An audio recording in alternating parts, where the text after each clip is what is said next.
Welcome to Nomad Media Automotive Tales, where we tell vehicle history, some stories, and some unique and personal experiences. Let's get right into it.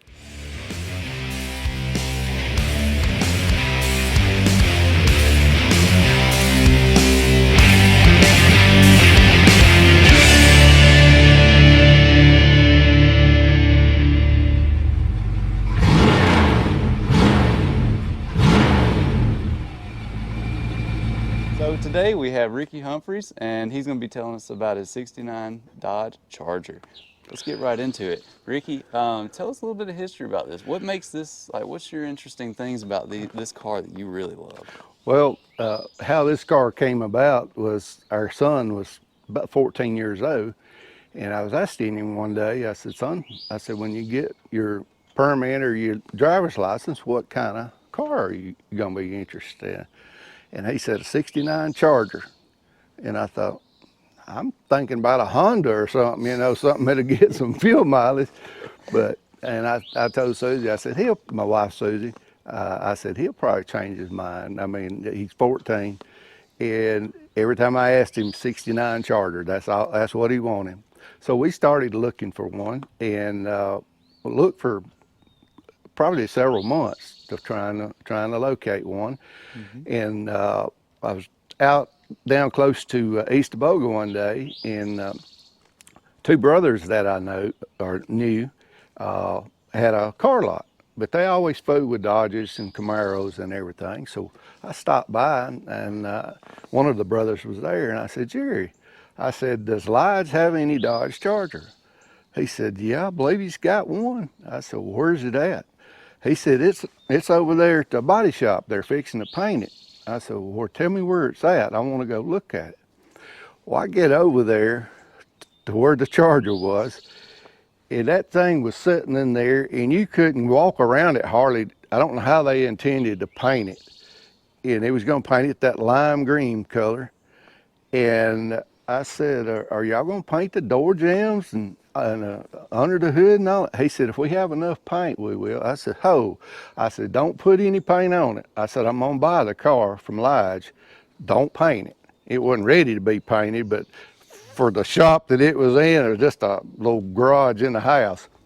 I said, just don't do anything else to it. I said, I'm going to see if I can buy it. So I went and Lige had got back, and I went and talked to him, and he ended up buying it and brought it home. Our son, he was grinning from ear to ear when I backed it in the driveway. We lived over at another house, and Blake's eyes were, they were just lit up. He got what he wanted, and it was in primer. But she was going to try to find the picture. If we can get it today, I'll show it to you. But anyway, we bought it and didn't have it long. And I think it had an oil leak, and I pulled the motor out of it one weekend. I actually did that at somebody else's shop. I didn't have mine at the time, and pulled the motor out. And while I had it out, I just went ahead and blacked out under the hood, which is supposed to be the same color as the car. But it was a weekend, and I said, I'll just do this for now. I had a small block engine in it, so I painted it black and put it back in there, and then he drove it for a while.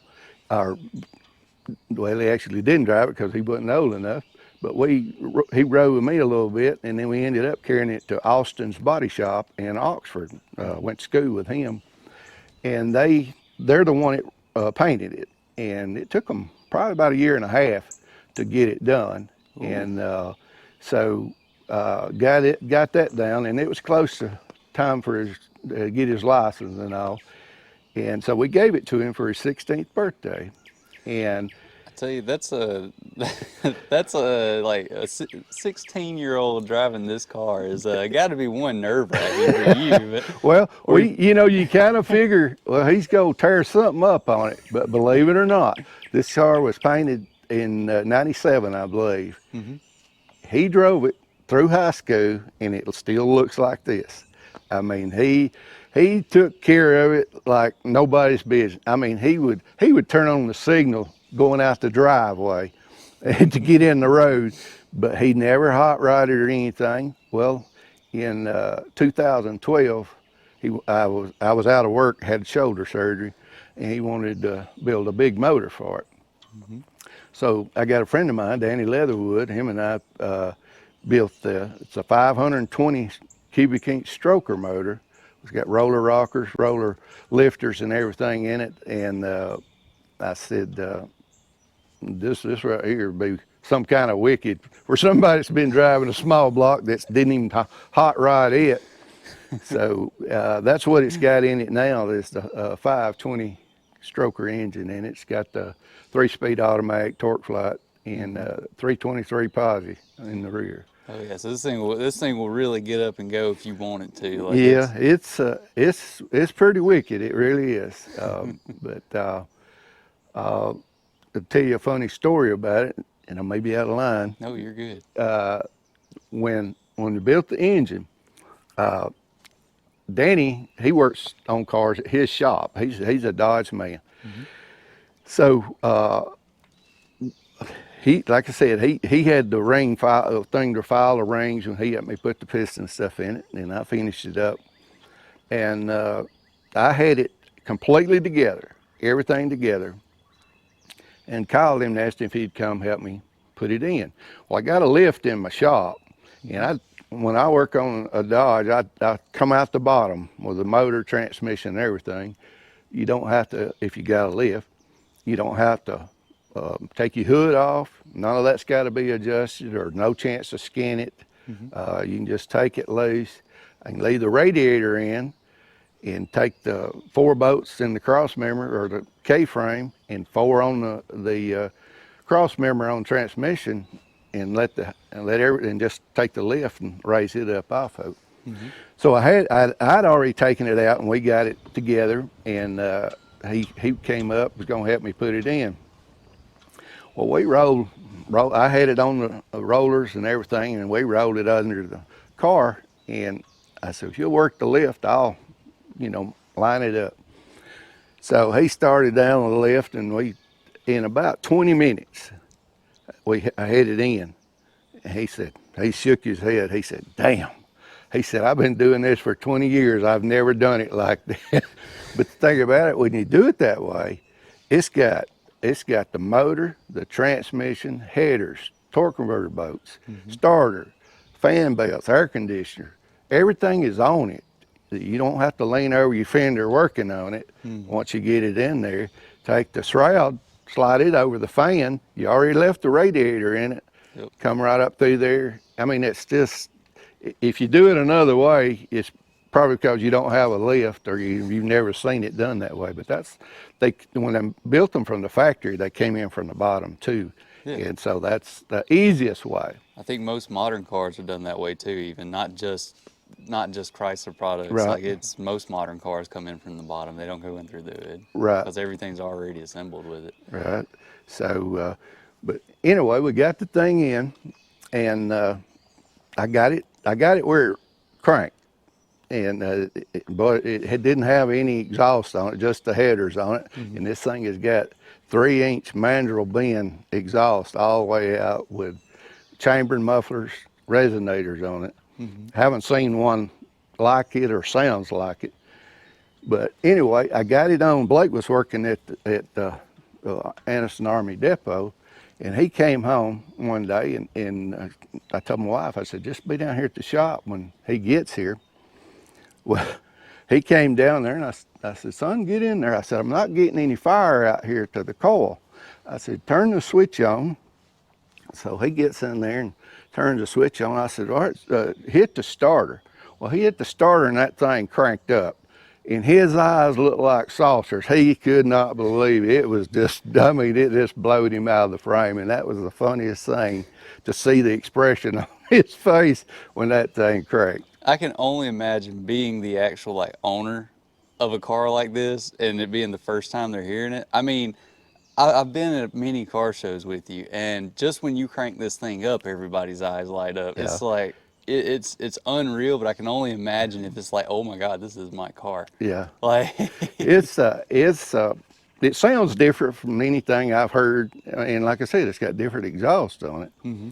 But that's what he wanted. I wanted to put a 355 rear end in it. When we built that, a friend of mine, Davey King, put the set the rear end up for me. Hmm. And I wanted to go with 355 gears. And Blake said, no, that 323 would be good. And so I'm glad we did, Hmm. because you don't need any more gear in it. I can tell you that. Hmm. If you, It makes it harder to drive with well, lower gears, but yeah, well, bigger number of lower gear. yeah, that's right. But it's the perfect gear for that car with the engine that's in it. That's a lot of car. I mean, they're big and they're heavy. Hmm. But the 323, if I'd have went with a 355, I'd have been sick. I know he would have been. So had a friend of mine, Steve Elliott, built the transmission for me. Hmm. So everything was on the drivetrain was gone through after we got it. Like I said, it was a small block when we bought it, but he really enjoyed it. Went through high school with it. He parked. There was a tire store across the street. He made a deal with him to park it over there so it wouldn't be in the parking lot at the school. Hmm. That's why it still looks like this, I'm assuming. But he'd never hot rod it. That's what a lot of people don't believe, Hmm. that he just never got any tickets. He just didn't hot rod. He took care of it. Yeah, it's very surprising that a young teenager would not, let's go down to the straightaway. Let's go down to the pecan orchard. Let's run them real quick. Right. When you have a car that's, arguably perfect for it. Well, Like, even after the big motor, hmm. he never got any tickets or anything. And we had gone to a car show in Hawks Bluff. Hmm. And we got ready to leave. I was in front of him, and somebody else, may have been Thomas Bergstress, or maybe been him, one of our other friends that Hmm. went with us. Well, when I came out in the road, I'm watching in the mirror. When he comes out, I see the back end kick out a little bit. I thought, what up? So we got home. I said, son, I said, let me ask you a question. I said, did you skeet off back there a little bit? And he had the biggest grin. he, said, he said, yeah, a little bit. But he really enjoyed it. But he wanted to get a wood processor. Hmm. And he didn't, the last, 10 years, he probably didn't drive it a whole lot. He stayed in the basement most of the time, and he was paying the insurance on it. Hmm. And I heard him talking to my wife about selling it. And I asked her, I said, is Blake going to sell that car? She said, I think he wants to. I said, well, we need to buy it. Hmm. And so we bought it from him about four, maybe 5 years ago. Hmm. One other thing on the engine, it is a 520 cubic inch, but about 4 years ago, I guess, I put a Holly Sniper system on it. And the first one I had put on, and I actually intended to start selling them and installing them. But the problem with that is if you have a problem with it, you got to call Holly, and they tell you what needs to be done or that. And so when I first put it on there, this is a good one. When I first put it on there, I hooked everything up, got it ready to go. I'm inside. I'm looking at the computer. You got a checklist that you go down. What cam, this and that, and it gets down there, and it says start the engine. Well, I hit the starter and it went. I said, hold up. So I got out and looking, and it was locked up. And I took the plugs out, and gas just squirted out the plug hose. And what had happened it wasn't a sniper problem, it was an MSD problem. Hmm. It tells you how to disable the tack sweep on it. Well, this box wouldn't do that. I did it 4 or 5 times. And so I got an engine sitting here full of gas, and I took the plugs out of it, had to spin it over, and I had to get the gas out of it because I knew it just running by the rings. Hmm. And so I got that and called MSD. He said, yeah, we'll have to reprogram it. If you'll send it to me, we'll charge you, we'll do it for $40. I said, well, just send me a new one. I'm Mr. Impatient, just go ahead and get me a new one coming. So I put the new one on there, and when I picked that, took the carburetor, the EFI off, when you turn the switch on with the old MSD box, that thing was just, it was putting 7,000 RPM worth of fuel in it, what it was doing. Oh, And so I got the new box, and I learned something. This was the first one I did. So I had it back off. The second time after I changed the MSD box, I, I, I got my wife to come down here and turn the switch on. But I laid me a hand, I took, everything was hooked up to it, but I didn't bolt it down. And I picked that thing up, I put me a towel under it, and she turned the switch on, and it just a little squirt, which is what it's supposed to do. So this will help somebody down the road. If I was going to do another one, and I've done 3 since then, I put a towel under it. After you get everything hooked up, just pick it up, turn the switch on. If it's just a squirt, you're good to go. But if you got a MSD box problem, it's just gonna keep dumping fuel, but the towel won't let it go down in your engine. So that's a little trick that I learned from experience right there. yeah. But I really like the fuel injection. It cranks the same, hot, cold, it doesn't matter. And when you hit it, it's instant. There's no hesitation, and it runs really good, smooth. So I've got another car, but I left it with the carburetor because it's old school too. So So Rick, I know everybody out in TV land is gonna wonder, how's your fuel mileage? Because you know it's got to be great, right? It's fuel injected. oh yeah, let's say it's probably I would say probably 10, 11. It's not as bad as I thought, but it's only a 3-speed transmission. If it had a Yeah, gear no. vendor or something like that in it, it would be a lot different. But it's good from the start, and it cruises great. I mean, I'm not into running 100 mile an hour all the time anyway. Well, I was just joking with that anyways. I'm sure no one cares. Like, if you have a 520 cubic inch motor, it's like, yeah, I obviously don't care about gas Yeah, mileage, that's but that's what I say. You don't care. I said that'd be like asking a guy that's got a 3-cylinder in his, how much power that thing got. You're not expecting any power. roasting tires, man, roasting tires. But Um, it's got I put a set of valve covers on it not too long ago. I had when we built the engine, I had the Mopar Performance valve covers, where they're real rigid, and if a 1/4 inch bolt won't hardly torque them down to where they won't leak oil. They're so rigid. So we had them on there for a long time, and we went to the Mopars at the Battleship last year. Well, I come across some chrome valve covers. Now, when I say chrome, it ain't those flimsy, you can just twist them like that. These were really good early model chrome valve covers. And the guy had them there. He wanted $200 for them. And I looked at them and walking around, I told my wife, I said, I'm going to go back and get those valve covers. I went over there, and he was talking to somebody, and I was just picking them up and looking at them. And the guy came over, he said, I need to make you a deal on those valve covers. I said, what kind of deal? He said, $100. I said, I'd take them. I was going to give him 200, but he cut me a deal, and I brought them home. I said, I don't have a lot of flash under this hood, and you can take some pictures of that. But I made, they're painted, but they're different. I put wrinkle paint on the bottom, and then I got the Hemi orange, same paints on the motor on the top part of it, and you'll see it. It looks neat, and also the air filter.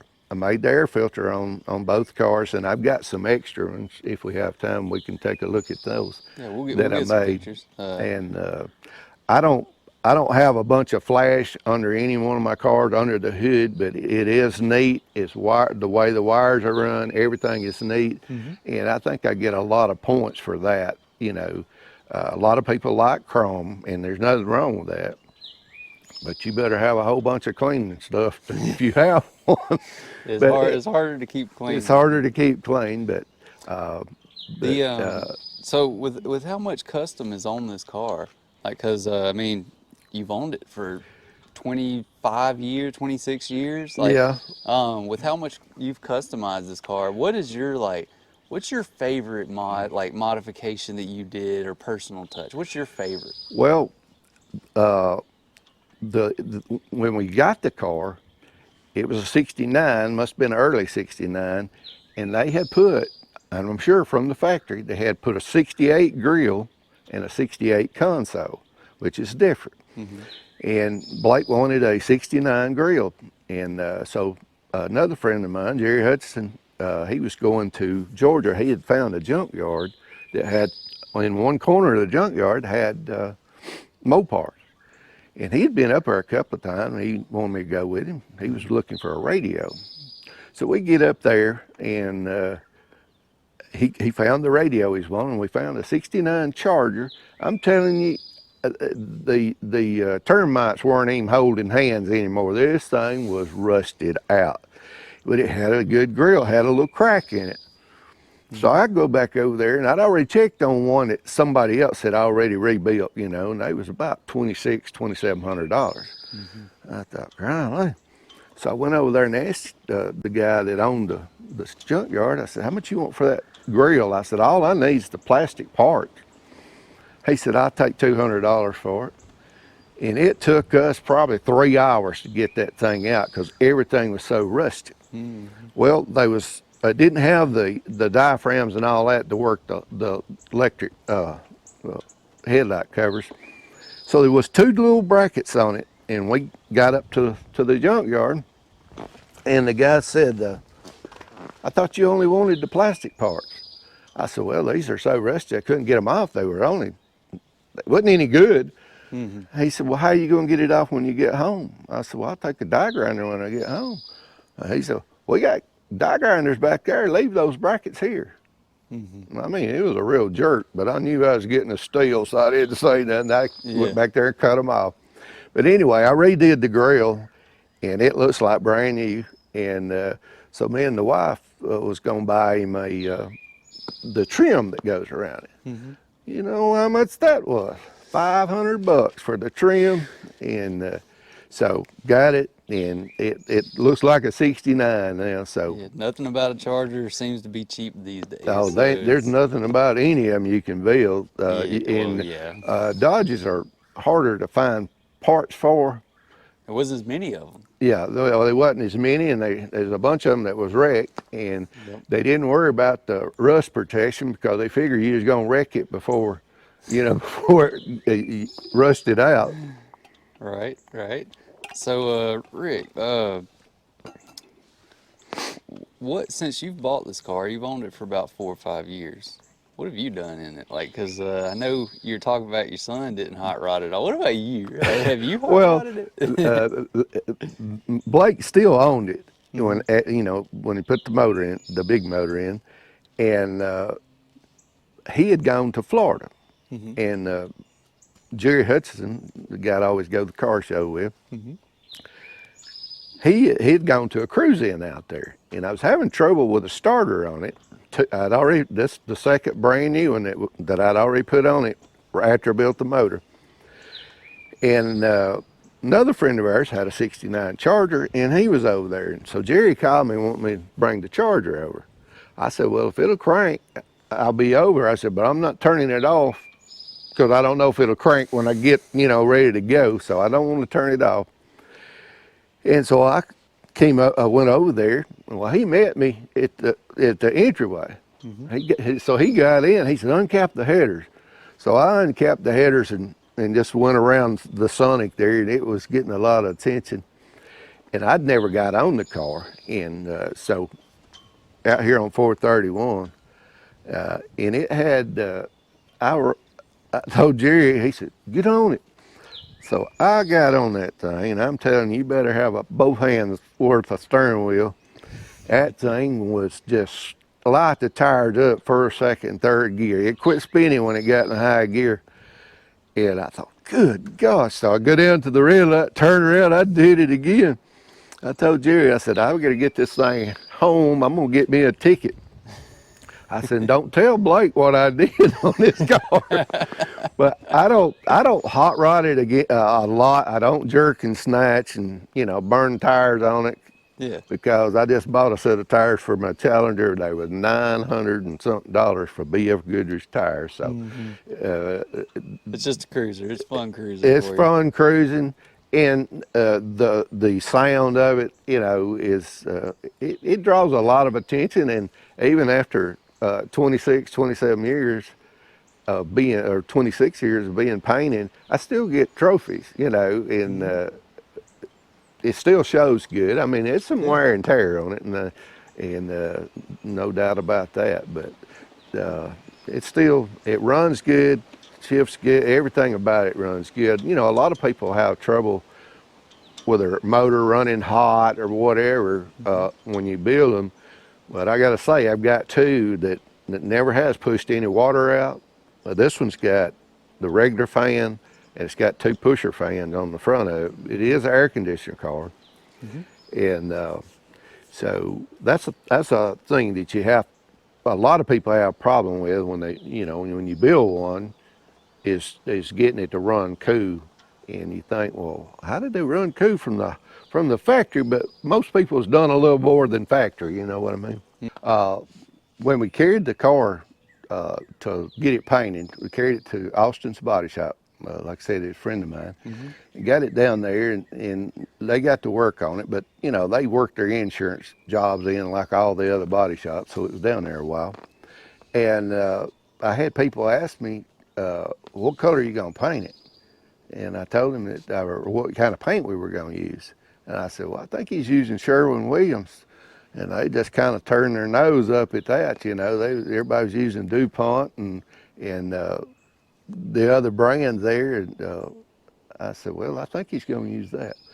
So he used it. I'm glad he did, because that's 26-year-old paint job right there. And I don't know of any kind of paint that would have done any better job. Yeah, I mean, even people that have that really high-end paint jobs and stuff, and they probably use DuPont and all these, OEM, paint code or paint manufacturers, but not many paint jobs last, more than what, 10, 15 years before they have to be refreshed. Right. And so that's pretty amazing, Well, 26 years. well, this one is the true Hemi orange paint. It's got metallic in it.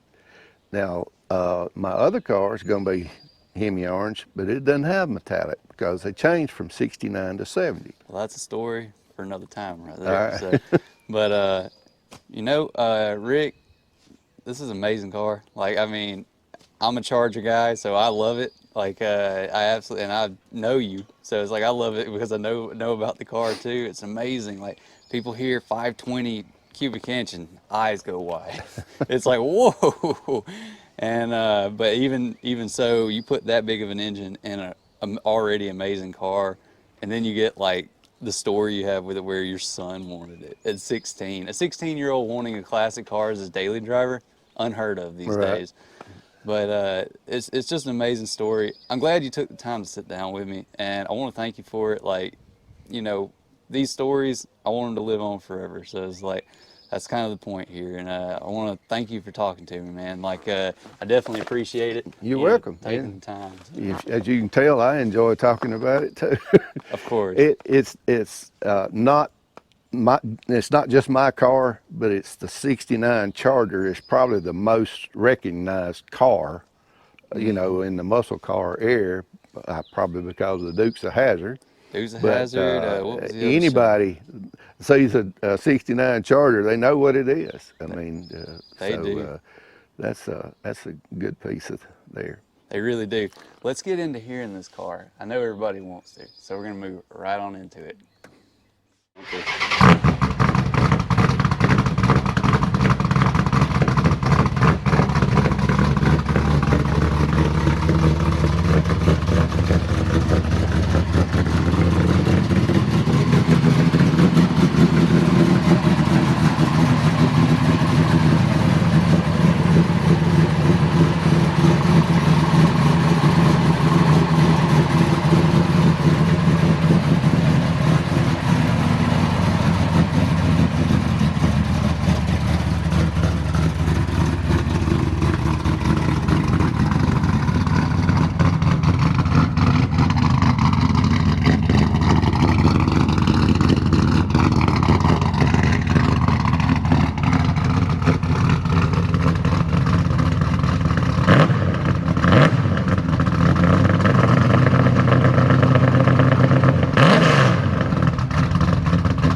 Well, there you have it. That's Rick Humphries' 1969 Dodge Charger.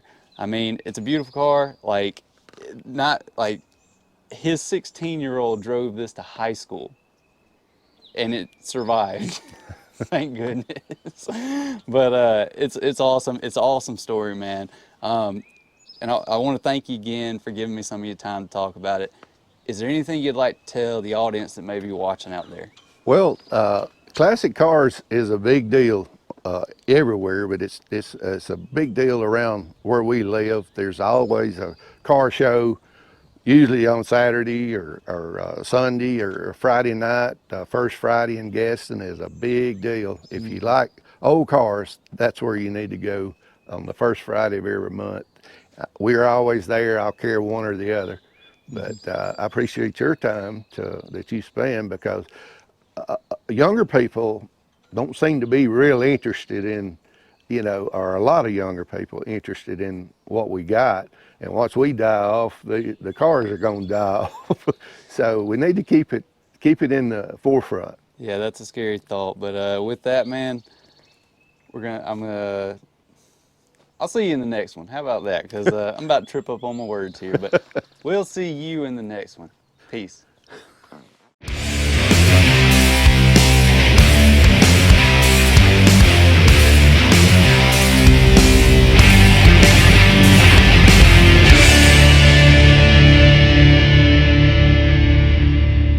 I'll see you at the next car show, okay? All right, guys. Be sure you like, share, subscribe, and I'll see you in the next one. Peace.